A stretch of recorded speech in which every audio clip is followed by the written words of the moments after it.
بسم اللہ الرحمن الرحیم فإن قلت قد ذکر المصنف فی اول الفصل ان السالبۃ الجزئیۃ لا تنعکس وانت صرحت بانعکاس الخاصتین من السالبۃ الجزئیہ۔ یہاں ایک سوال یہ پیدا ہوتا ہے کہ عکس مستوی کی فصل میں مصنف نے یہ کہا ہے کہ سالبہ جزیہ کا عکس نہیں آتا ہے، چنانچہ وہاں پہ مصنف نے کہا والجزئیۃ لا تنعکس اصلا لجواز عموم الموضوع او المقدم، یعنی سالبہ جزیہ کا عکس بالکل نہیں آتا، اس لیے کہ ایسا ہو سکتا ہے کہ موضوع عام ہو قضیہ حملیہ میں اور قضیہ شرطیہ میں مقدم عام ہو سکتا ہے، تو اگر عکس لایا جائے تو عکس صادق نہ ہوگا۔ تو وہاں مصنف نے تو یہ کہا کہ سالبہ جزیہ کا عکس نہیں آتا، اور یہاں پھر یہ کہہ رہے ہیں ومن السالبۃ الجزیۃ ثم الی العرفیۃ الخاصہ، یعنی وہاں پر سالبہ جزیہ وہاں پر یعنی عکس مستوی کے باب میں سالبہ جزیہ سے خاصتین کا عکس عرفیہ خاصہ آئے گا۔ تو مصنف کی باتوں میں تضاد ہوا، وہاں تو یہ کہہ رہے ہیں کہ سالبہ جزیہ کا عکس بالکل نہیں آتا، اور یہاں مشروطہ خاصہ سالبہ جزیہ اور عرفیہ خاصہ سالبہ جزیہ کا عکس بیان کر رہے ہیں اور اس کی طرف اشارہ کر رہے ہیں، کہہ رہے ہیں ومن السالبۃ الجزیۃ ثم الی العرفیۃ الخاصۃ بالافتراض۔ یہ ہے سوال۔ فإن قلت، اگر آپ کہیں قد ذکر المصنف فی اول الفصل ان السالبۃ الجزیۃ لا تنعکس، اول فصل میں یعنی عکس مستوی پر جو فصل مصنف نے باندھی ہے اس فصل کے شروع میں مصنف نے یہ ذکر کیا ہے کہ سالبہ جزیہ کا عکس نہیں آتا، وانت صرحت بانعکاس الخاصتین من السالبۃ الجزیہ، اور آپ یہاں سالبہ جزیہ سے دونوں خاصہ کے منعکس ہونے کی صراحت کر رہے ہیں، یعنی یہاں پر یہ کہہ رہے ہیں کہ مشروطہ خاصہ سالبہ جزیہ اور عرفیہ خاصہ سالبہ جزیہ کا عکس عرفیہ خاصہ آئے گا دلیل افتراض سے، تو دونوں باتوں میں تضاد ہے۔ قلتو، اس کا دو جواب دیا گیا ہے۔ پہلا جواب تو یہ دیا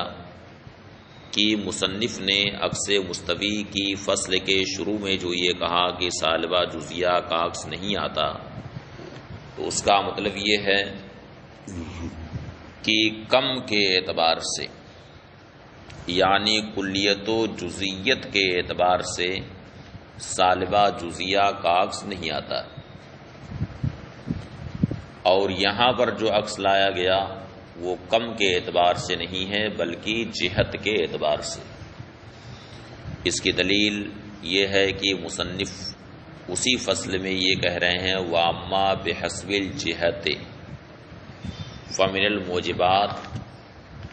اس کے بعد پھر آگے وَمِنَ السَّوَالِبِ کا ذکر کیا ہے، تو معلوم یہ ہوا کہ دونوں باتوں میں تضاد نہیں ہے۔ جہاں یہ کہا کہ سالبہ جزیہ کا عکس نہیں آتا، اس کا مطلب یہ ہے کہ کم یعنی کلیت و جزئیت کے اعتبار سے نہیں آتا، اور جہاں پر اس کا عکس بیان کیا ہے تو وہ عکس کم کے اعتبار سے نہیں ہے بلکہ جہت کے اعتبار سے، اس لیے دونوں باتوں میں تضاد نہیں ہے۔ قلتو، اراد المصنف بعدم انعکاس السالبۃ الجزئیہ انہا لا تنعکس بحسب الکم۔ مصنف نے سالبہ جزئیہ کے عدم انعکاس سے مراد یہ لیا ہے کہ سالبہ جزئیہ کم کے اعتبار سے یعنی کلیت و جزئیت کے اعتبار سے منعکس نہیں ہوتا۔ وَنَحْنُ نُثْبِتُ انعکاسها بحسب الجہت، اور ہم سالبہ جزئیہ کا انعکاس جہت کے اعتبار سے ثابت کر رہے ہیں۔ فلا تناقض ولا تضاد، لہذا یہاں نہ کوئی تناقض ہے نہ تضاد۔ وَيَدُلُّ عَلَى هَذَا التَّوْجِيهِ قول المصنف وَأَمَّا بِحَسْبِ الْجِهَةِ، اس توجیہ پر دلیل مصنف کا یہ قول ہے وَأَمَّا بِحَسْبِ الْجِهَةِ، رہا جہت کے اعتبار سے، تو یہاں پہ جو عکس بیان ہوا ہے وہ جہت کے اعتبار سے ہے، اور جہاں عکس کی نفی ہوئی ہے وہ کم کے اعتبار سے۔ وَيُمْكِنُ أَن يُقَالَ معنی قولہ وَالسَّالِبَةُ الْجُزْئِيَّةُ لَا تَنْعَكِسُ، دوسرا جواب یہ ہے کہ مصنف نے جو یہ کہا کہ سالبہ جزئیہ کا عکس نہیں آتا، اس کا مطلب یہ ہے کہ سالبہ جزئیہ کے لیے عکس لازم نہیں، یعنی کلی طور پر سالبہ جزئیہ کے لیے عکس لازم نہیں، لہذا اس سے مطلق انعکاس کی نفی نہیں ہوتی۔ تو ایسا ہو سکتا ہے کہ کسی ایک صورت میں سالبہ جزئیہ کا عکس نہ آ سکے، اور اس سے یہ لازم نہیں آتا کہ سالبہ جزئیہ کا عکس مطلق طور پر نہ آئے۔ تو لا تنعکس کا معنی یہ نہیں ہے کہ سالبہ جزئیہ مطلق منعکس نہیں ہوتا، بلکہ مراد یہ ہے کہ سالبہ جزئیہ کے لیے عکس کلی طور پر لازم نہیں ہے، یعنی تمام صورتوں میں لازم نہیں ہے، لہذا ایسا ہو سکتا ہے کہ کسی خاص ایک صورت میں اس کا عکس نہ آئے اور باقی صورتوں میں اس کا عکس آ سکتا ہے۔ وَيُمْكِنُ أَن يُقَالَ معنی قولہ وَالسَّالِبَةُ الْجُزْئِيَّةُ لَا تَنْعَكِسُ، اور یہ بھی کہا جا سکتا ہے کہ مصنف کے قول وَالسَّالِبَةُ الْجُزْئِيَّةُ لَا تَنْعَكِسُ کا معنی یہ ہو کہ لا يلزمها العکس لزوما کلیا، یعنی عکس اس کے لیے کلی طور پر لازم نہیں ہے۔ وذالک یتحقق بعدم انعکاسها فی صورت واحدۃ فقط، اور اس کا تحقق اس طور پر ہو سکتا ہے کہ کسی خاص ایک صورت میں سالبہ جزئیہ منعکس نہ ہو، کسی ایک صورت میں سالبہ جزئیہ کا عکس نہ آئے، ولا یقتضی عدم انعکاسها مطلقاً، اور یہ اس بات کو مقتضی نہیں ہے کہ سالبہ جزئیہ کا عکس مطلق نہ آئے۔ یہ عکس کی بحث یہیں پر مکمل ہوئی۔ اب اس کے بعد مشقی سوالات جنہیں آپ حضرات کو حل کرنا ہے۔ پہلا سوال ہے عرف عکس النقیض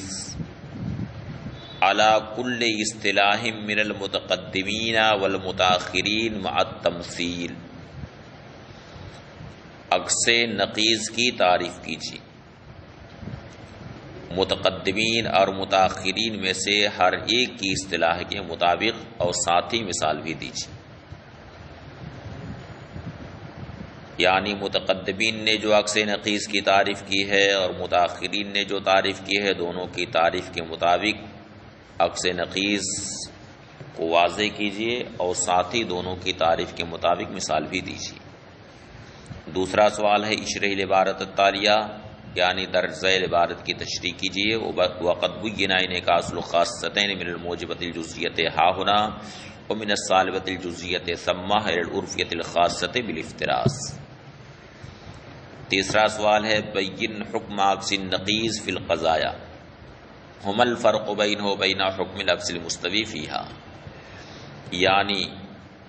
قضایا میں عکس نقیض کا حکم بیان کیجیے اور عکس نقیض اور عکس مستوی کے حکم کے درمیان، یعنی قضایا کے باب میں عکس نقیض اور عکس مستوی کے حکم کے درمیان کیا فرق ہے وہ بھی بتائیے۔ ان سوالات کو آپ حضرات حل کر کے ان کے جوابات میرے پرسنل نمبر پر بھیجیں۔